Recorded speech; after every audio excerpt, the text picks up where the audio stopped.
Bonjour, bienvenue dans cette vidéo. Suite à l'émission ABC Talk TV que j'ai fait au mois de mai à Paris, j'ai eu pas mal de retours en cabinet sur des questions d'approfondissement, de mais je comprends pas quand vous dites ça ou quand mais en fait ça veut dire quoi tout ça. Et en fait ça m'a donné envie de faire une vidéo un peu comme le dessous des cartes quoi, de l'émission pour pouvoir approfondir certains points qui en fait n'ont pas pu être approfondis pendant l'émission, c'est pas le sujet. Donc voilà, donc l'idée là de cette vidéo, c'est de pouvoir prendre des points qui sont un peu qui sont un peu ouverts en fait, sur des questions qui sont ouvertes et de venir les resituer par rapport à ma façon de pratiquer ou à ma façon de voir les choses. Comment ça va se passer? En fait, je vais reprendre l'émission dans sa continuité et au fur et à mesure qu'il y a des choses à approfondir, je vais venir couper pour pouvoir juste ouvrir et venir expliquer. Donc on va démarrer. En fait, je cherchais la reconnaissance, hein, jusqu'au moment où je rencontre que je suis pleine entière, que ça c'est les animaux qui m'ont montré ça, notamment les chevaux, que tout était là et que, le féminin, le masculin et qu'à partir du moment où tout est là, il ne manque rien et donc ça m'a fait contacter l'espace de l'unité plutôt que de la croyance d'être toujours séparés et d'aller chercher dehors toujours la partie manquante, quoi. Donc c'est une espèce de quête, perdue d'avance puisqu'il n'existe rien dehors Mmh. et et heu et à chaque fois évidemment, bah, ça se cassait la gueule, quoi et donc ça continue à être souffrant. Donc je me vivais vraiment, heu, très curieuse, très proche, des gens, plein de copines, plein de copains, une vie sociale assez riche et tellement seule et en fait, c'est cette solitude qui faisait que j'allais chercher toujours, Ça va parler à beaucoup de gens parce qu'il y a énormément de gens qui vivent dans cette situation-là, qui n'arrivent pas à identifier la raison du problème, en tout cas, de cette souffrance, parce que c'est une souffrance intérieure. ouais, Même si à l'extérieur vous rayonnez, vous êtes, plutôt drôle, vous êtes le clown de service et que vous êtes la bonne copine qu'on apprécie avoir à ses côtés. Ça veut dire que toutes les personnes qui ressentent ça sont sans doute des personnes qui ont un trauma non identifié? oui, c'est probable, oui, bien sûr. En fait, cette question de la solitude, en fait, la solitude, elle va venir du fait que, l'enfant quand il va naître, il est, j'aime bien prendre l'image de l'enfant cristal, l'enfant christique et donc l'enfant christique, avec l'image du cristal à l'intérieur de lui donc dans cette entièreté, puisqu'il ne manque rien au fœtus, il ne manque rien à l'enfant. Dans cette entièreté, quand il va se mettre au monde et qu'il ouvre les poumons, c'est comme s'il venait checker dans la main de la vie pour s'engager par amour pour lui à vivre et c'est bien il s'engage dans cette histoire d'amour à lui-même, en fait.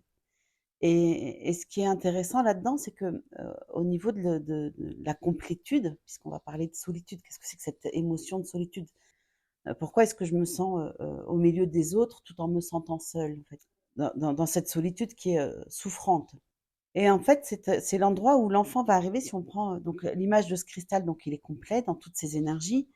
Donc il a, l'énergie du masculin, l'énergie du féminin et il ne lui manque rien à cet enfant et donc il ne nous manque rien. Nous sommes complets au niveau de l'intra-utérin et en fait, au fur et à mesure de la construction, l'enfant va pouvoir se révéler.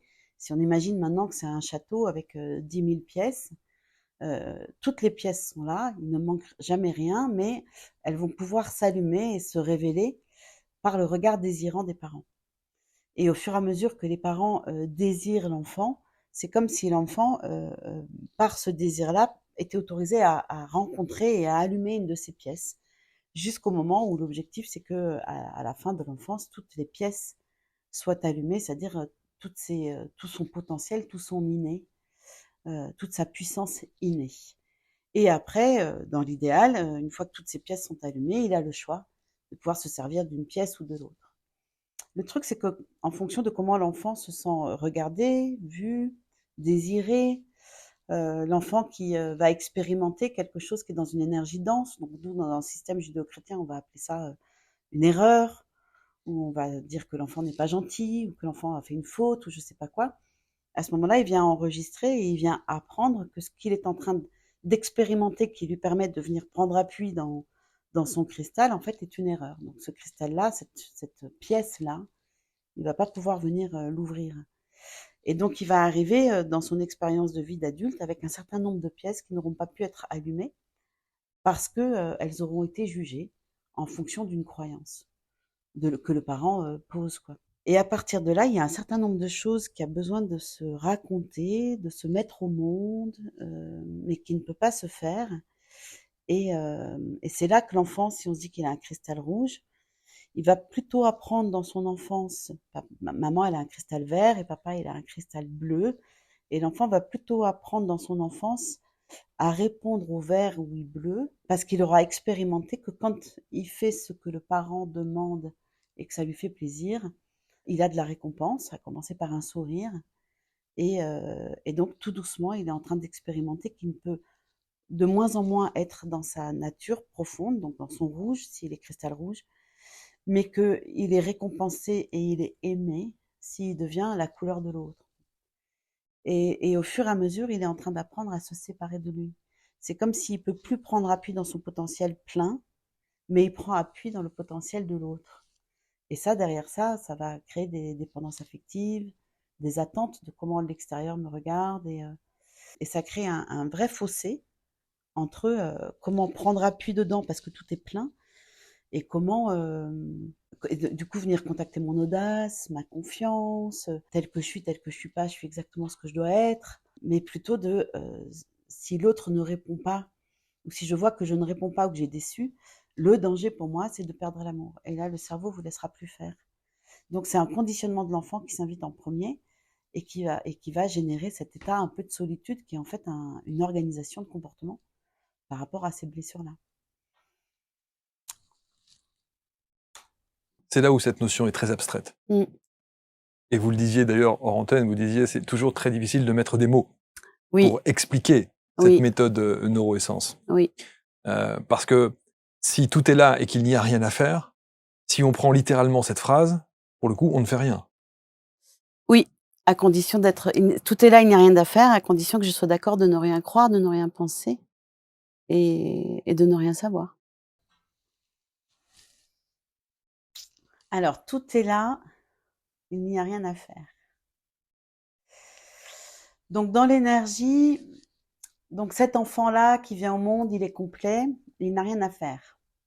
Pour être, il est. Le truc, c'est que au fur et à mesure de l'expérience, le mental est nourri, notamment quand on rentre à l'école, et donc on nous apprend à être expert dans le mental. Et du coup, notre proposition dans ce qui est amené aujourd'hui dans l'Occident, en tous les cas, c'est de venir nourrir le mental pour être des experts, être performants, être compétents. Et en fait, ce mental prend tellement de place que ça nous coupe du corps.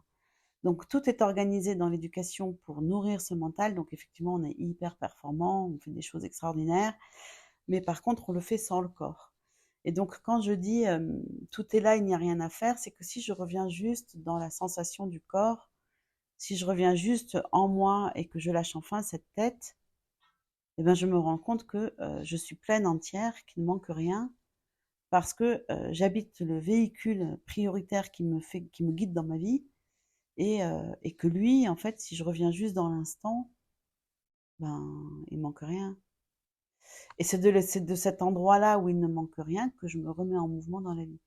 Ça demande un effort, et l'effort que ça demande, c'est de être d'accord pour déconstruire tous ces schémas de pensée, être d'accord pour mettre le mental à zéro, c'est-à-dire il va toujours blablabla, il va essayer de nous raconter toute notre vie, et on va passer, et ça va demander un effort que de ne pas se faire prendre par lui, et à chaque fois de le reconnaître, ce blabla qui met de la confusion dans la tête, être capable de le reconnaître pour tout d'un coup dire non, je ne suis pas ça non plus.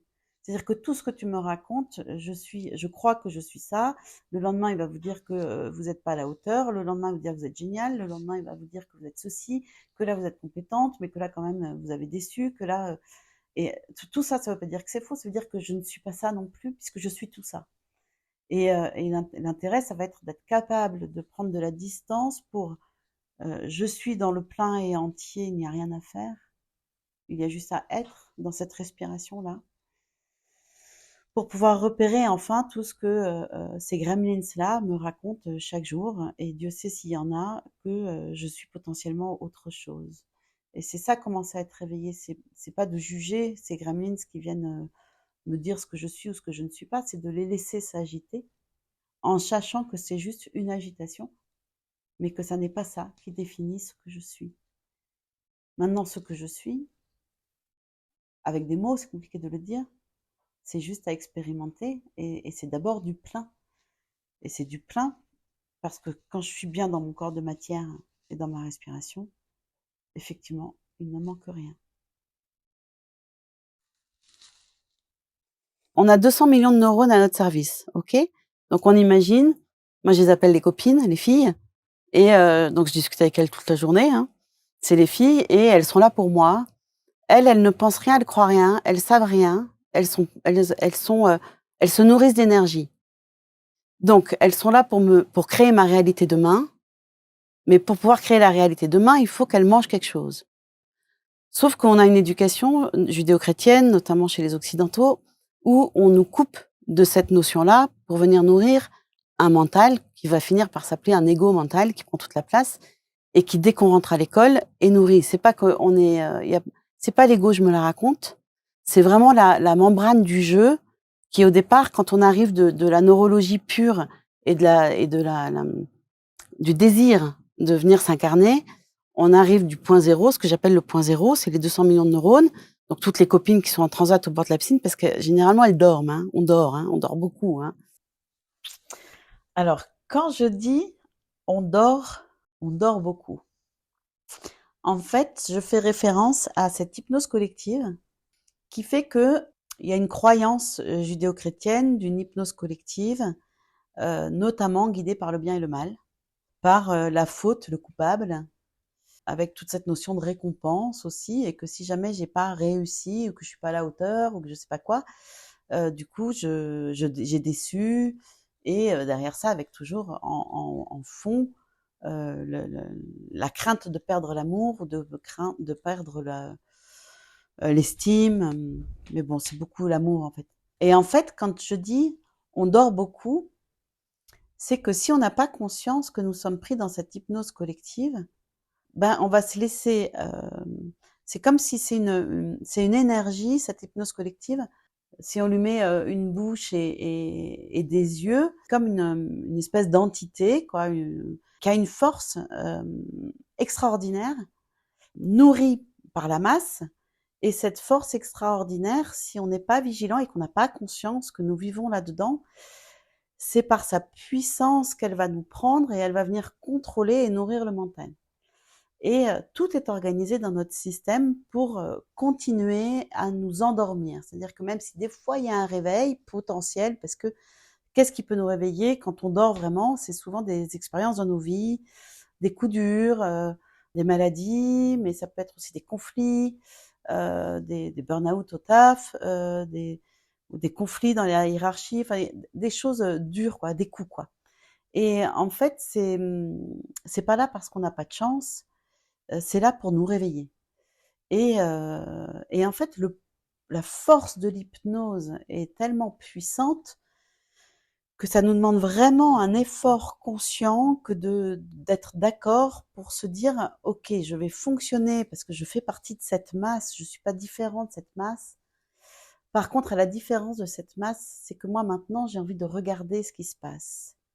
Et quand on regarde comment les médias sont organisés, quand on regarde ce qu'on nous apprend à l'école, comment les devoirs sont amenés, comment est-ce qu'encore les parents qui font faire les devoirs aux enfants font les devoirs avec leurs anciens enfants en eux-mêmes, qui eux-mêmes ont vécu des difficultés à l'école ou ont eu des injonctions de c'est pas comme ça que tu vas y arriver, si tu crois que c'est en ayant le cul dans le canapé que tu vas faire quelque chose de ta vie, ou c'est avec toutes ces injonctions-là qu'on maintient l'hypnose en fait. Et quand on regarde, donc on a les hypnoses au niveau de la famille, parce qu'on a nous-mêmes des parents qui dormons, mais on a surtout l'hypnose collective et à travers les médias, c'est quand même assez incroyable parce que écoutez votre corps, vous allez bien, vous vous sentez léger, vous avez passé une chouette journée, une chouette balade avec des gens qui vous nourrissent, et puis tout d'un coup vous regardez les infos et soyez juste attentif de comment votre énergie passe d'un léger parce qu'il y a de la joie à une densité parce que en fait le monde va mal, il y a des guerres, ta ta ta ta ta ta.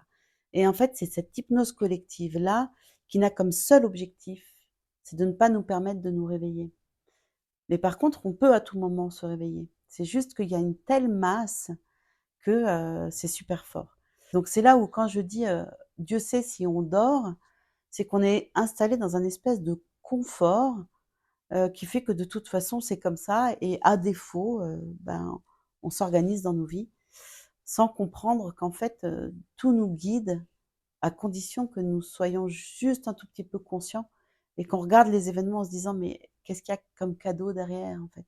Mais c'est certain qu'avant qu'on trouve le cadeau, on traverse. Mais si on se dit pas que la difficulté, il y a un cadeau derrière, eh ben on traverse la difficulté avec une vie pourrie et on se dit putain, il me manquait plus que ça et ça continue à venir nourrir dans cette hypnose quoi. Et c'est dense en fait. Donc l'hypnose, quand je dis on dort, les filles elles dorment, c'est parce que comme le mental a pris le contrôle, les filles elles sont parties dans leur transat et elles ont choisi de faire une sieste qui dure parfois des années parce que on est en pilotage automatique, guidé par cette hypnose collective. Quelle est la qualité d'énergie qu'elle a vécue hier pour qu'on la lui redonne demain? Donc, comment est-ce qu'on fait pour changer cette qualité d'énergie? Oui, on travaille sur les déprogrammations, les traumas, bien sûr, parce que si je vis de l'humiliation, je fais du mieux que je peux. Donc, il faut venir chercher la racine. Mais si je continue à croire que je ne serai heureux que quand je serai propre, on n'est pas dans la merde, quoi. Donc non, est-ce que ça m'intéresse encore, sachant que j'ai regardé d'où vient l'humiliation, est-ce que ça m'intéresse encore de manger ça demain? Et tout d'un coup, je le vois. Mais à condition que ce soit plus lui le chef. Est-ce que ça m'intéresse encore? Non, ça m'intéresse plus. Donc je dégage la pizza périmée en toute conscience, parce que je la reconnais, pour tout d'un coup dire aux filles, moi ce que je veux, c'est de la douceur, du kiff, de la bienveillance, de la reconnaissance, de l'amour. De l'amour. Ça ne m'intéresse pas. Donc bien sûr que l'humiliation va se représenter. En fait, ce dont ça parle là, c'est que, oui, ça parle de la décision. C'est pas juste un souhait. Mais ce qu'il y a derrière, c'est que pour qu'il puisse y avoir une décision, ça veut dire que si ma décision, c'est que, par exemple, je suis abondance, qui peut se traduire dans nos schémas restreints par du financier, mais avant qu'on arrive à de l'abondance financière, il faut d'abord que je me vive abondance. Donc, ce qui est intéressant là, c'est que, bien sûr, c'est de la décision, mais de la décision, il faut qu'elle se vive. En fait, il faut que, si on tire une flèche de l'arc, il faut que la main qui tienne l'arc ait une conséquence. Elle soit pleine, en fait. Et ce plein, ça veut dire quoi? Ça veut dire que si je prends une décision sans me voir, sans m'être rencontrée dans cet espace plein, c'est-à-dire que, évidemment, je suis abondance. Et pourquoi je suis abondance? Parce que j'ai un corps qui bat, parce que j'ai des poumons qui se remplissent d'air, parce que le ciel n'a jamais cessé de me nourrir, parce que la terre n'a jamais cessé de me nourrir, parce que si j'ai un cœur qui bat et que c'est pas moi qui pédale la nuit dans la cave pour recharger la dynamo cœur et qu'il bat tout seul, pourquoi? Parce que je suis élue. Mais je suis pas élue parce que je suis un chef, je suis élue parce que la vie me permet d'être aujourd'hui sur cette terre parce que j'ai une note à jouer. Donc ça veut dire se voir en tant que souverain. Mais le souverain pas supérieur. Le souverain, c'est est-ce que je peux assumer ma souveraineté parce que aujourd'hui je reconnais que j'ai un cœur qui bat, donc j'ai une place, sinon mon cœur il bat pas. Et que j'ai des poumons qui se nourrissent d'un air qui me nourrit par ses particules praniques, par son énergie, par sa vibration. Et Dieu sait si après, au niveau des systèmes de méridiens et tout ça, c'est juste la vie en fait quoi. Donc quand je reconnais ça, je peux plus jamais dire que je suis mendiant. Je peux plus jamais dire que je ne suis pas dans l'abondance. Parce que là, juste ici dans mon corps, je peux me dire, bah oui, je suis déjà dans l'abondance. Donc ça serait la main qui tient l'arc qui va poser la décision. Donc en fait, dans toute décision que je vais poser, en amont, il y a est-ce que je me suis vue? Parce que si je ne me vois pas et que je demande, que je prends la décision que je suis abondance, il y a un endroit où, attention, il y a un gremlins qui peut s'inviter dans la décision en disant je suis abondance et dans mon corps et dans ma tête, j'y crois pas. Donc le travail en amont, c'est est-ce que je peux me permettre enfin de m'asseoir sur le trône de ma propre vie pour me voir souveraine et m'abandonner en toute confiance, ça c'est la foi, à ses copines, à ses filles en transat qui, elles, savent exactement ce qui est bon pour moi et vont m'amener vers le meilleur. Et du coup, dans cet état-là où je me reconnais capitaine de mon propre vaisseau, est-ce que dans l'état du capitaine, je peux m'abandonner au vent qui, évidemment, va s'engouffrer dans les voiles pour aller dans ma direction? Et là, je pose mes décisions. Mais donc, il y a 3 étapes, en fait. Il y a l'étape du souhait où je me vis misérable, je reconnais même pas que je suis vivant et la vie, c'est une galère. Donc, du coup, tous les jours, je fais des souhaits positifs parce que je me vis tellement une merde que je vais demander à être autre chose. Soit je pose une décision parce que je voudrais autre chose que ce que je suis. Soit tout d'un coup, je me vois tel que je suis et je fais waouh, je veux ça encore plus. Et maintenant, je veux que ça se manifeste parce qu'il n'y a aucune raison que ça se manifeste pas. Et à ce moment-là, je pose la direction de je veux de la douceur, je veux de l'amour, je veux je veux de l'amour, je veux de l'abondance. Et dans cette décision-là, pourquoi je veux de l'abondance? Parce que c'est moi. Mais pas plus que l'un ou que l'autre. Sauf que comme on est élevé dans une éducation judéo-chrétienne où on est dans le bien ou le mal, ou le supérieur et l'inférieur, je vais toujours me dire combien de fois j'entends, mais si je me dis, si je me reconnais souveraine, ça veut dire que je suis égoïste et que je me la raconte. Mais non, mais on parle pas de ça. On n'est pas en train de dire qu'on se la raconte parce qu'on a un cœur qui bat. On est en train de dire qu'avec beaucoup d'humilité, je peux enfin m'agenouiller à cette énergie supérieure qui permet à ce cœur de battre. Parce que c'est pas moi qui ai pédalé dans la cave la nuit pour que le cœur le lendemain batte. Donc à chaque fois, je suis en gratitude à ça. Et c'est une grâce et c'est une chance que de pouvoir me vivre dans cette abondance-là et dans ce jeu, JEU cette fois, qui est la vie. Et donc de cet endroit de plein-là, je pose la décision. Et là, je ne m'occupe pas de savoir si la vie y répond. Évidemment qu'elle va y répondre. Par contre, elle y répondra quand ce sera juste. Elle y répondra quand ce sera le bon timing pour moi. Donc là, je vais me confronter à mon impatience, à ça marche pas, à je sais pas quoi. Ça veut dire que je me suis pas abandonnée en pleine foi, à que sans aucun doute, évidemment, que cela est déjà en train de se construire. Et ça, c'est très riche. Et des fois, quand on va poser une direction, donc vous vous voyez de l'endroit du souverain, vous êtes plein entier, vous posez la direction que vous voulez que, je sais pas moi, que vous êtes dans l'abondance, par exemple, et vous allez vous prendre une facture de 3 000 €. Et vous faites ça, c'est de la merde, en fait. Et en fait, non, la facture, elle est juste là pour venir tester. Est-ce que tu es sûr que tu te vis dans l'abondance ou est-ce que tu as des doutes que tu es toi-même abondance? Et en fait, c'est des postures très fines. Mais c'est ça que ça vient tester. Et si tout d'un coup, vous avez une foi inébranlable au fait que, évidemment, que vous êtes abondance, vous avez un cœur qui bat, la facture, elle vous fait pas peur. Donc c'est ça que ça vient raconter. Mais oui, ça parle de la décision.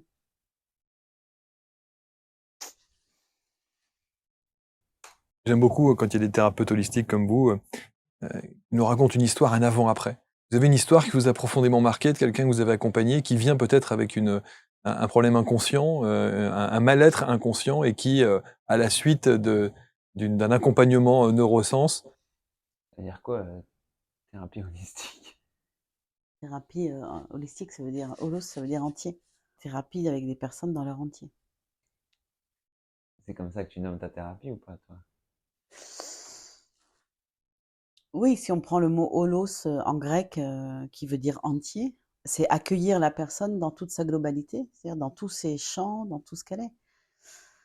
On est bien plus que on est tellement plus que ce qu'on croit. On n'est surtout pas ce qu'on croit d'ailleurs. On est tellement, c'est tellement immense. Nous ne sommes pas ce que nous croyons. Donc, qu'est-ce que nous sommes en fait? Donc, nous sommes des champs d'énergie, au minimum 7, beaucoup plus, mais on va déjà démarrer avec 7. Et en fonction de tout ce qu'on a pu vivre, si ça n'est pas résolu, tout ce qu'on va venir vivre, ça va venir pluguer dans des champs d'énergie, comme si ça mettait des empreintes en fait. Et si elles sont pas dans le corps, elles peuvent être dans les champs d'énergie, qu'on va appeler les auras par exemple. Et la personne, quand elle se promène, elle croit que elle est ce qu'elle est, alors qu'en fait, elle est tous ces champs d'énergie qui ont des patchs en fait. comme des empreintes, comme des tampons, quoi. En fonction d'une histoire difficile ou quoi, il y a un coup de tampon, en fait. Et elle se promène avec tous ces coups de tampon, mais elle est persuadée que tatati tatata, ou que ça c'est pardonné, ça. Et la personne dans son holos, c'est la personne dans tous ses champs d'énergie, mais surtout dans sa qualité vibratoire. Et tout ce qui se promène dans les champs d'énergie, avec nos coups de tampon, parce que ça n'est pas réglé, vont venir définir une fréquence. Et donc la personne, elle voudrait être sur sa fréquence juste, sauf que elle n'a pas d'autre choix que d'être en colère, elle n'a pas dada, donc ça fait des fréquences basses. Et en fait, on va attirer à nous sur notre fréquence. Et souvent, quand ça va pas, ou qu'on n'est pas bien, ou qu'on n'est pas heureux, ou qu'on a l'impression qu'on passe à côté de sa vie, comme un train qui passe dans une gare, hein, et toi tu restes au quai, et le train il passe, quoi. Et c'est ta vie qui te passe devant, et toi tu montes jamais dedans, en fait. C'est des histoires de fréquences, en fait. Et on a beau essayer de tout faire, c'est que tant qu'on est dans l'ignorance, que nous sommes aussi tous ces patchs, dans tous ces champs-là, donc dans cet entier-là, du coup, on est dans l'ignorance, quoi. Donc, holos, c'est la personne dans son entier. Et c'est pour ça que j'adore travailler, moi, avec le vivant, et notamment les animaux, les chevaux, parce que les chevaux, dès que tu t'approches du cheval, le cheval ne cesse jamais que de te voir dans son entier. Et il t'accueille dans ton entier, tout le temps. Il va pas se dire, alors elle a une croyance limitante qui fait ça, il en a rien à foutre, en fait. Il voit comment ça bouge et comment ça expanse, en fait. Et si on se dit qu'on est une plante, ben, soit l'énergie est de travers, soit l'énergie est restreinte, soit l'énergie expanse, soit l'énergie... Et en fait, tout ça, c'est ça qui est capté par les autres. Et c'est ça le holos, en fait. C'est vraiment, je prends tout le monde dans sa globalité, c'est dans toutes ses dimensions, mentale, physique, émotionnelle, énergétique, vibratoire. C'est ça le holos. Donc oui, neuroessence, c'est pour ça que j'ai mis du sens. Sens, c'est sensitif. C'est pas sens essentiel. C'est neuroessence dans le sensitif parce que ce sont nos 5 sens. Et on en a un 6e aussi. Et c'est eux qui nous mettent en relation avec le monde. Et que pour moi, ces 5 sens, ils appartiennent au corps, à la sensation, au senti. Et que du coup, ça me ramène à, si je reviens dans mon corps et dans ma sensation, ici, maintenant, dans l'instant, tout est plein. Il ne me manque rien. Il n'y a aucune croyance qui me fait croire que je suis seule, mal aimée, pas reconnue, Et ici, là, évidemment que je me reconnais, tout est plein. Il ne me manque rien, en fait. Et c'est par ces sens-là qu'on peut revenir contacter ce plein. Et c'est ce qui se passe quand j'accompagne en stage, dans Neuroessence, c'est que à la fois il y a l'outil qui est proposé, mais il y a aussi toute cette, comme si c'était de nouveau une éducation à venir recontacter ce plein pour redevenir le maître à bord, en fait, le patron, et reprendre toute la puissance. Moi, j'appelle ça la puissance du samouraï, qui est comme il sait qu'il est puissant parce qu'il est dans son corps, il habite son temple, il n'a pas besoin de s'agiter. Et là, on arrive quand on le pousse, et c'est vraiment l'idée de la formation, c'est qu'il y a un moment où on n'a plus besoin de faire, on n'a plus qu'à être, et parce qu'on est, on capte. Et dans la relation d'aide, accueillir quelqu'un, dans un cabinet, par exemple, le praticien qui accueille quelqu'un et qui a cette qualité-là du sensitif, il va pouvoir accueillir la personne de l'endroit du corps où il n'y a aucun effort à faire, il y a juste à être.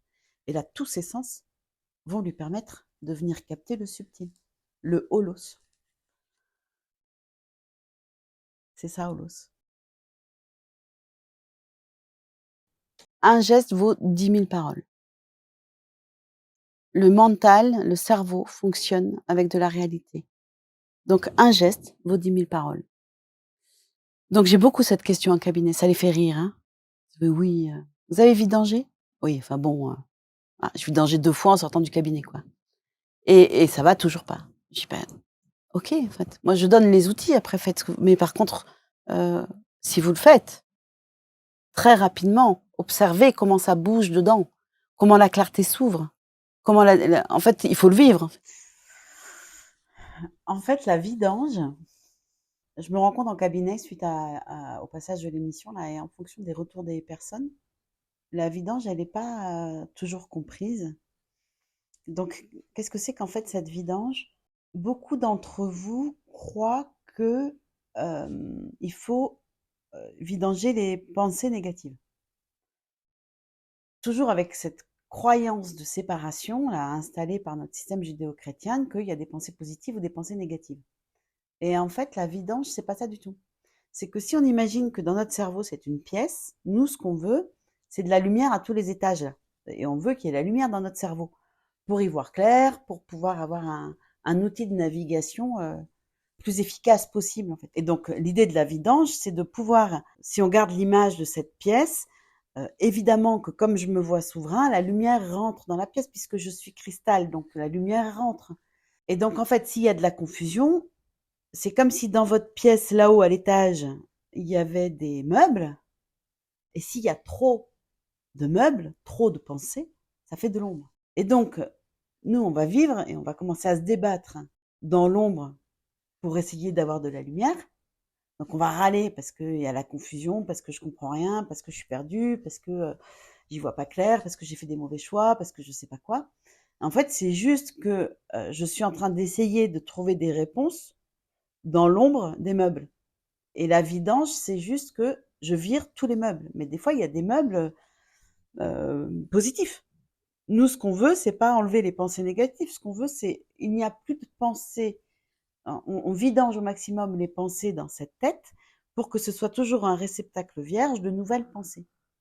Mais si j'ai mes anciennes pensées, c'est comme l'eau de l'aquarium. Si j'ai toujours l'ancienne eau, je rajoute de la nouvelle eau, elle va déborder, quoi. Donc la vidange, c'est bien ce geste-là que je prends parce que je jette et je rends à la terre. C'est comme du compostage, en fait. Mais en fait, j'enlève toutes les pensées, qu'elles soient positives ou négatives. Je rends tout. Si c'est du positif, ça me sera rendu par 1000, puisque la terre composte. Et si c'est du négatif, ce sera décomposé, c'est fini. Mais c'est pas j'enlève les pensées négatives, c'est j'enlève tous les meubles. Pourquoi? Parce que je ne veux pas d'ombre. Et donc, si je veux du soleil et que le soleil de fait est dans ma pièce, alors, mais que je vis de l'ombre, c'est qu'il y a encore des meubles. Donc, j'enlève les meubles pour que je puisse enfin me laisser nourrir par ce soleil qui lui va m'inspirer. Donc c'est ça en fait la vidange. C'est pas je vidange que les pensées négatives. C'est j'enlève toutes les pensées et comme je sais que je fabrique 10 000 pensées à la seconde, il y a du taf quoi. Et c'est important de réaliser que je peux aussi vidanger mon cerveau pour de nouveau avoir une disponibilité mentale. Parce que sinon on va vivre de la confusion et surtout de la surcharge mentale qui est omniprésente aujourd'hui, surtout avec nos outils comme le téléphone, tout ça. C'est-à-dire que même quand on pourrait être en off, on a tendance à aller regarder le téléphone qui continue à créer des connexions à la dixième, centième de seconde, des connexions se font et ça n'arrête jamais. En fait. Donc c'est très important de pouvoir avoir le moyen de comment je fais pour baisser quoi. Et la vidange c'est ça en fait, c'est pas juste je vidange ce qui me plaît pas, parce que ça c'est le gremlins qui vidange à ce moment-là. C'est je vidange tout, pourquoi? Parce que pour que le soleil rentre quoi. Et ça ne m'intéresse pas d'évoluer dans l'ombre. Donc pour ça, il faut que je vire les meubles, quels que soient les meubles. C'est ça la vidange. Ça s'appelle le reset, mettre à zéro. Ouais, c'est ça. J'arrête de croire. Pourquoi? Parce que ça m'intéresse pas. Et qu'est-ce que je veux? Je veux que les choses se fassent à l'heure, parce que j'ai pas de temps à perdre pour kiffer, quoi. Et quand je dis j'arrête de croire parce que ça m'intéresse pas, c'est y compris du positif. Parce qu'en fait, le problème, c'est pas si c'est une croyance positive ou négative, le problème, c'est que c'est une croyance. Donc, ce que je voudrais, c'est réussir à ne rien croire. C'est comme quand je rencontre quelqu'un et que je vais me dire, ouais, j'adore ce que la personne dégage, ta. Et mais en un quart de seconde, il y a déjà des croyances que c'est quelqu'un de bien, c'est quelqu'un. Et moi, je dis, mais on n'en sait rien en fait, puisque la personne, elle est tout. Elle peut être aussi dans la densité, qu'elle peut être dans le léger, elle peut donner toutes les couleurs. Là, aujourd'hui, elle prend ce costume-là, elle propose ce costume-là. Demain, elle peut avoir un autre costume, mais en fait, on n'en sait rien. Ça ne veut pas dire que c'est bien ou que c'est mal. Ça veut dire que elle est vivante, quoi. Donc, c'est pour ça que quand on vidange, ça m'intéresse pas, mais ça m'intéresse. La fascination ne m'intéresse pas. Admirer et rester sur l'admiration parce que j'admire cette personne-là, je l'admire dans l'instant T. Demain, est-ce que je peux permettre à cette personne d'être autre chose que ce qu'elle a été la veille? Si je peux pas permettre, parce que je l'ai catégorisée dans j'admire parce que, je sais pas moi, elle est comme ça, et que demain elle propose autre chose, ça y est, je repars dans le jugement. Alors que si je vire ça aussi, parce que j'en sais rien en fait, et que demain tout d'un coup elle propose autre chose, eh ben c'est pas un problème. Alors il y a personne qui est déçu. C'est juste que tiens, elle propose une autre facette et c'est ok en fait. Donc je vidange les croyances même si elles sont positives. pour tout le temps ne pas tomber dans le mécanisme de je présuppose, je crois qu'elle va aimer ou qu'elle va pas aimer. C'est compliqué, quoi. Donc c'est ça aussi. Ça m'intéresse pas, ça ne m'intéresse pas de m'encombrer la tête d'une croyance quelconque. Mais du coup, si ça m'intéresse pas de m'encombrer la tête d'une croyance quelconque, qu'est-ce qui reste en fait? Ben, il reste ce que je sens. Ce que je sens, c'est waouh, ça me donne de la joie, j'ai du plaisir, je me sens légère, ça me donne des ailes, ou je sens qu'il y a quelque chose en moi qui se ferme, c'est pas hyper raccord. Mais pour ça, il faut avoir viré les croyances. Donc ce qui reste, c'est les sentis. C'est les 5 sens qui nous donnent instantanément l'information de ce qui est juste ou pas pour nous, quoi. Et du coup, on se gamelle pas, quoi. Et ça veut pas dire que la personne est la bonne ou pas la bonne ou je sais pas quoi. Ça veut juste dire que dans l'instant, à ce moment-là, dans le senti, ça dit pas oui ou ça dit oui, quoi. Et c'est ce qui me permet de rester libre. Parce que du coup, si j'ai quelqu'un en face de moi qui répond pas à mes critères et que je rentre dans le jugement, je ne suis pas libre. Je suis obligée de réagir. Alors que nous, on dit, mais je crois rien, même ça, je crois pas. Et là, il y a des rencontres qui peuvent être extraordinaires. Et derrière ça, c'est est-ce que je peux permettre à la personne d'être ce qu'elle a besoin d'être à cet instant-là? Sans juger, sans présupposer, sans attendre que la dernière fois elle était agréable, là elle l'est moins quand même, c'est pas cool, je sais pas ce qu'elle a. Est-ce que je peux lui permettre d'être ça? Pour moi surtout, me permettre d'être ce que j'ai besoin d'être et me foutre la paix. Et je crois que c'est la priorité en fait. Est-ce que je peux permettre à ma copine de pas être fun aujourd'hui? Et ça, j'accompagne beaucoup d'ados qui, ouais, en ce moment, j'ai un conflit avec ma copine. Alors, c'est pas cool parce qu'en fait, elle est moins dispo, elle est pas trop, je la sens moins copine. Du coup, je sais pas ce que j'ai fait, ce que j'ai pas fait. Hop, hop, hop, stop. Est-ce que tu peux permettre à ta copine d'être moins à fond depuis 2, 3 jours? Parce qu'on ne sait pas ce qui se passe pour elle. Oui, je peux lui permettre. Ok, comment tu te sens? Ben, c'est simple en fait. Oui. Et ça veut pas dire que j'ai fait quelque chose, pas fait quelque chose, ta, ta, ta, ta, ta. Donc ça amène derrière la question de l'humilité, si je veux dire les croyances, quelles qu'elles soient. Mais nous sommes construits par ces croyances et ces croyances font partie de nous. Donc c'est juste restons réveillés pour être capable de les vidanger. À force d'avoir vidangé, il y a de l'espace, donc il se passe encore autre chose. Mais c'est intéressant.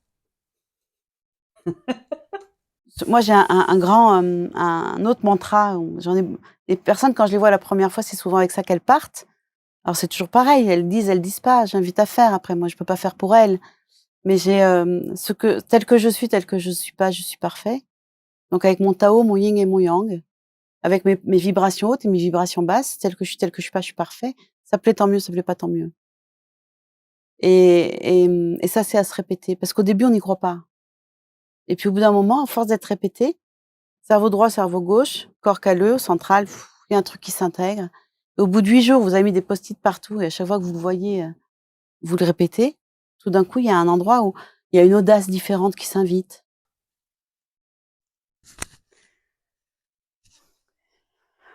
T'as vu, je m'y pose pour le plaisir, là. Non. Tel que je suis pas, je suis parfait. Si je reviens dans l'image du cristal, le cristal, il est parfait. Le bébé, il se met au monde, il est parfait. Avec son féminin, son masculin, avec sa densité, sa légèreté, avec toutes ses polarités, en fait.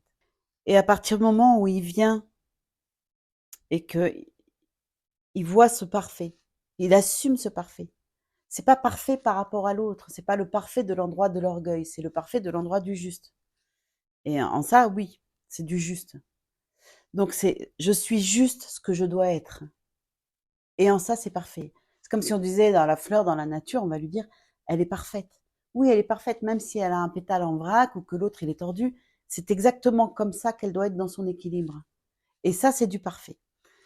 Donc, si on prend si on reste sur cette image de cristal, tel que je suis, tel que je ne suis pas, je suis parfait, ça veut dire que je n'ai plus qu'à venir faire prisme de ma lumière. Si je crois que ce que je suis, en fonction du regard de l'autre, ça n'est pas parfait, je ne peux plus faire prisme. Donc, ça veut dire que si je ne peux plus faire prisme, c'est comme si ça rétractait mes rayons. Le regard de l'autre, je vais donner du pouvoir au regard de l'autre de rétracter mes rayons parce qu'il y a une partie de moi qui est d'accord pour dire que je ne suis pas ce que je dois être. Donc, je commence à avoir peur. Donc, si je ne peux plus faire prisme, je ne peux plus être. Donc, on va prendre une autre image, c'est la note de musique. Si on est son instrument, si on est un instrument de musique. Donc, si je suis par exemple un violoncelle, je suis sur Terre pour jouer une note. pour jouer une note et la note de mon propre concert philharmonique qui participe au concert philharmonique du monde. Et cette note-là, telle qu'elle est pas, elle est parfaite. Si je ne joue pas sa note, ou si je joue qu'à moitié cette note, je ne vais pas pouvoir toucher les personnes comme je devrais les toucher. Si je joue pleinement cette note, on va se dire que par exemple, si je suis mon violoncelle, je joue fort ma note violoncelle parce que j'assume cette note-là, parce que c'est celle-là que j'ai, et je peux pas être autre chose que ce que j'ai besoin d'être. Donc j'assume cette note et je la joue pleine entière. À ce moment-là, par la vibration de cette note qui est jouée pleinement, qui est donnée au monde pleinement, par cette vibration de la note, je vais toucher par sa vibration plein de personnes qui vont pouvoir elles aussi s'entendre, résonner avec moi pour pouvoir venir jouer dans mon propre concert philharmonique. Et toutes les personnes qui ne peuvent pas jouer avec moi parce qu'elles ne sont pas sur ma fréquence vibratoire, elles vont pouvoir s'éloigner pour aller jouer avec d'autres personnes. C'est pour ça que je dis tel que je suis, c'est parfait parce que j'attire à moi et je touche à moi les personnes qui peuvent m'accompagner dans ma vie. Mais s'il y a des personnes, il y aura des milliers de personnes qui ne peuvent pas jouer avec vous sur votre propre vibration, et c'est tant mieux aussi, parce que du coup, vous n'allez pas vous encombrer avec des personnes qui ne peuvent pas jouer sur vos fréquences. Et ce qui est super intéressant dans cette notion-là, c'est que si enfin j'assume ma souveraineté et que je joue pleinement ma note avec de l'audace, mais ça veut dire j'ai désobéi aux lois parentales, j'ai enlevé toutes les sourdines sur ma note qui m'empêchent de jouer pleinement. Mais quand ce que je suis, quand je joue ma note, ça plaît tant mieux, j'attire à moi sur ma fréquence pour jouer avec moi. Ça plaît pas tant mieux, les personnes qui peuvent pas jouer avec moi s'éloignent pour laisser la place à celles qui peuvent jouer. Mais ce qui est intéressant là-dedans, c'est que cela se fait. Ça n'est pas moi le jeu qui trie. Alors que si je me dis ça plaît tant mieux, ça plaît pas tant mieux, c'est obligé qu'il y ait un gremlins qui arrive, comme un chef d'état-major qui vient dire oui, enfin là quand même, tu pourrais faire mieux, tatati, là t'as déçu, là tu vas perdre l'amour, là ceci. Et hop, ça y est, j'ai commencé à cloisonner, à mettre des sourdines et je ne joue plus ma note comme elle devrait être jouée. Je vais à peine la faire sonner et je vais être obligée de demander à l'autre de jouer sa note par contre, parce que je vais attendre de la vibration de l'autre en espérant que sa vibration me touche pour espérer entendre une once de vibration de ma propre note.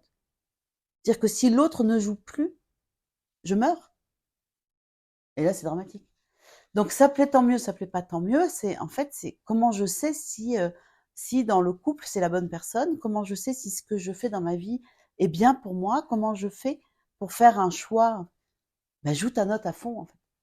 Engage-toi réellement, vraiment, honnêtement, fidèlement à toi, engage-toi à jouer ta note. Parce que si la personne est la bonne, tu ne pourras le savoir que quand tu joues pleinement ta note vibratoire pour savoir si sa vibration se cale. Mais si tu ne joues pas ta note, c'est normal que ce soit le mental qui arrive, qui commence à faire la carte postale en disant ça va pas, ça oui, ça non, ta.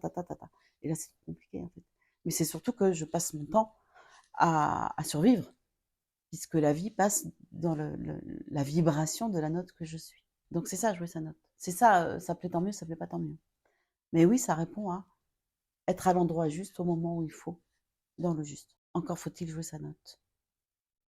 Exactement ce que je voulais dire. Donc voilà.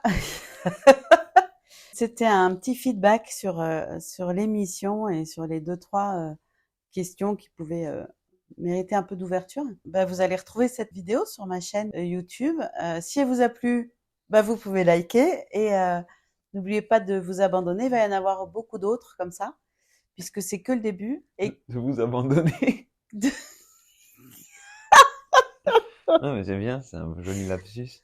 donc n'oubliez pas De vous abandonner à la vie, de profiter et n'oubliez pas de vous abandonner à la vie, de profiter, de kiffer un maximum et de vous abonner aussi s'il vous plaît. à la chaîne parce qu'il y aura d'autres vidéos sur le même registre, puisque je pense que c'est important là, ce que la vie propose aujourd'hui, c'est de partager et de semer en fait, et chacun en fait ce qu'il a envie d'en faire et sans pression et juste régalez-vous. Donc c'est que le début. En tout cas, merci d'être là et à très bientôt.